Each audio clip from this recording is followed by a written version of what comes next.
नमस्कार, मैं एस.वी. भारद्वाज। शुक्र के राशि परिवर्तन की चर्चा करेंगे दोस्तों। तुला राशि, तुला लगन के लिए खुशियां ही खुशियां। 21 अगस्त को सुबह शुक्र पुनर्वसु नक्षत्र में गोचर करते हुए कर्क राशि में प्रवेश कर जाएंगे। यह आपका कर्म भाव होगा। बुध के साथ युति भी बनाएंगे। शुक्र बुध का यह योग लक्ष्मी नारायण राजयोग के नाम से भी जाना जाता है। दोस्तों, शुक्र आपके राशि के मालिक हैं, पहले भाव के मालिक हैं, इसलिए कर्म भाव में बैठना इनका अच्छा ही कहा जाएगा। और बुध का साथ है जो कि भाग्य स्थान के मालिक हैं।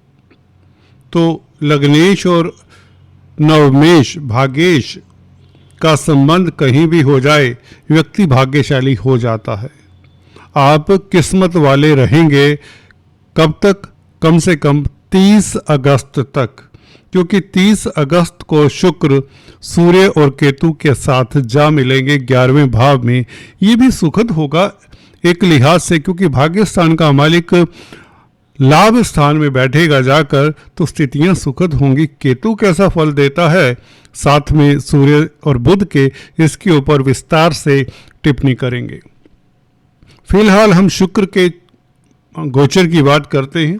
शुक्र दोस्तों पुनर्वसु नक्षत्र में 3 तारीख तक ही रहेंगे, जो कि गुरु का नक्षत्र है। गुरु अपने नक्षत्र में अभी हाल ही में प्रवेश किए हैं, तो आपके लिए काफ़ी सुखद हो चुके हैं, देवगुरु बृहस्पति भी। दोस्तों 23 तारीख को शुक्र पुष्य नक्षत्र में भी प्रवेश कर जाएंगे। पुष्य नक्षत्र में शुक्र का प्रवेश आपके लिए बेहतर रहेगा, क्योंकि शनि का ये नक्षत्र है। 23 तारीख से लेकर 30 अगस्त तक शुक्र बुध का योग भी रहेगा और शनि के साथ संबंध भी रहेगा शुक्र का। तो शनि शुक्र बुध का संबंध कहने का मतलब लग्नेश, चतुर्थेश, पंचमेश, भाग्येश का संबंध हो जाता है। तो भाग्य आपका प्रबल रहेगा। कोई बड़ी उपलब्धि, कार्य क्षेत्र को लेकर कोई बड़ी हलचल। अगर आप नौकरी की तलाश में हैं तो नौकरी मिलने के प्रबल योग 23 तारीख से, बल्कि 21 तारीख से भी आप ले सकते हैं, जैसे ही शुक्र बुध का योग बनता है। हालांकि यहाँ पर चंद्रमा भी होंगे, चंद्रमा भी कर्म भाव के मालिक हैं। तो 21-22 तारीख 9th, 10th, 11th लॉर्ड, ये तीनों का संबंध भी होगा। ये अति उत्तम होगा। फिर 23 तारीख से लेकर 30 तारीख तक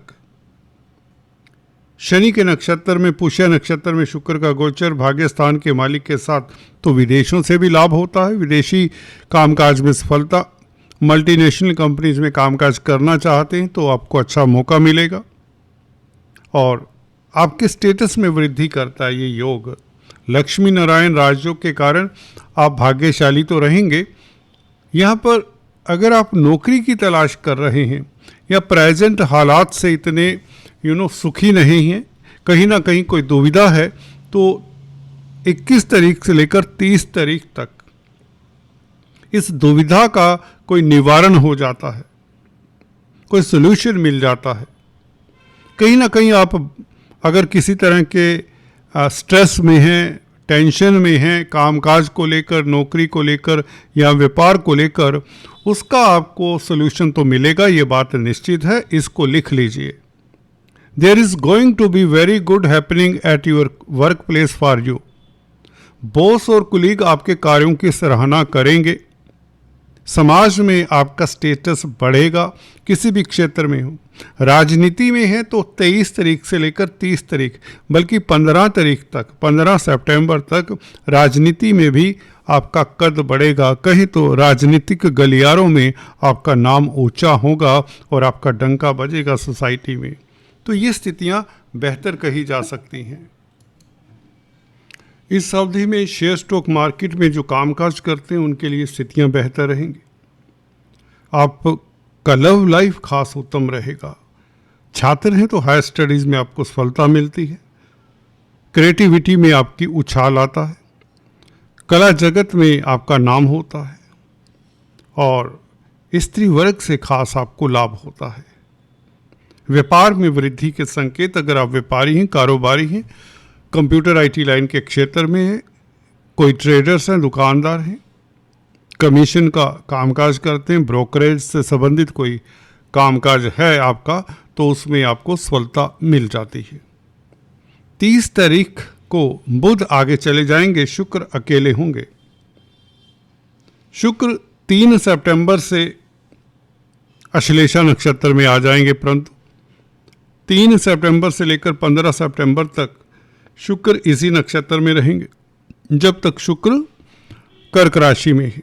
तो ये 25 दिन 21 अगस्त से लेकर 15 सितंबर तक शुक्र का कर्क राशि में गोचर आपके लिए लाभदायक रहेगा। खासकर 3 तारीख से लेकर 15 तारीख तक की बात करें, इन 12 दिनों की, ये व्यापार के लिए अच्छा होगा, विदेशी कामकाज के लिए अच्छा होगा। विदेश में अगर वीज़ा की प्रॉब्लम आ रही है तो इस अवधि में आपको वीज़ा मिल सकता है। भ्रमण के लिए अच्छा है, निवेश के लिए अच्छा है ये समय। हाँ, 3 तारीख तक अगर निवेश ना करें तो बेहतर होगा।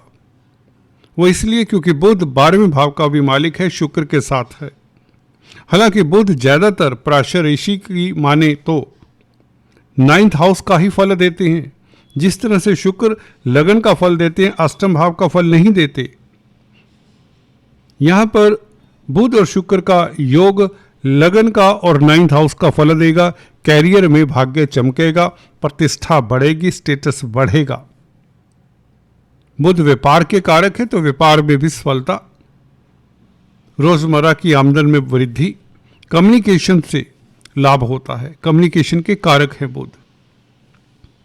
तो इन नक्षत्रों के प्रभाव को भी देखें तो पुष्य नक्षत्र के कारण आप शत्रुहंता भी रहेंगे। कोर्ट कचहरी में फतेह के योग बनते हैं, क्योंकि पुष्य नक्षत्र में 23 तारीख से गोचर होगा शुक्र का। 23 तारीख से लेकर 3 सितंबर तक पुष्य नक्षत्र में शनि 6ठे भाव में, जो कि आपको कोर्ट कचहरी में फतेह के योग बना देता है 10th हाउस में, जिसके कारण आपके समाज में प्रतिष्ठा, कर्जे से निजात, जी भाग्य के कारण कोई बड़ी उपलब्धि, अटका हुआ धन मिल जाए, आपकी आर्थिक स्थिति बेहतर होती है। लॉटरी इत्यादि के योग बनते हैं। लग्नेश नवमेश का संबंध खासकर 23 तारीख से, जब शुक्र पुष्य नक्षत्र में होंगे। शनि पंचम स्थान के भी मालिक हैं। ये नक्षत्र शनि का नक्षत्र है। संतान को लेकर कोई सुखद समाचार मिलने वाला है और आपका लव लाइफ बेहतर रहेगा। दाम्पत्य जीवन अति उत्तम रहेगा।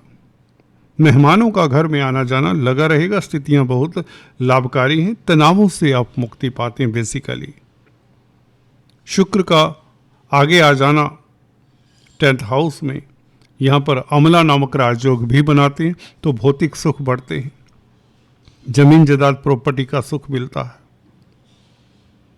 समाज में आपकी प्रतिष्ठा बढ़ती है। कुल मिलाकर 25 तारीख तक स्थितियां बेहतर हैं। कोई डॉक्यूमेंट साइन करना है, कोई एग्रीमेंट साइन करना है तो 6 तारीख तक साइन कर लें।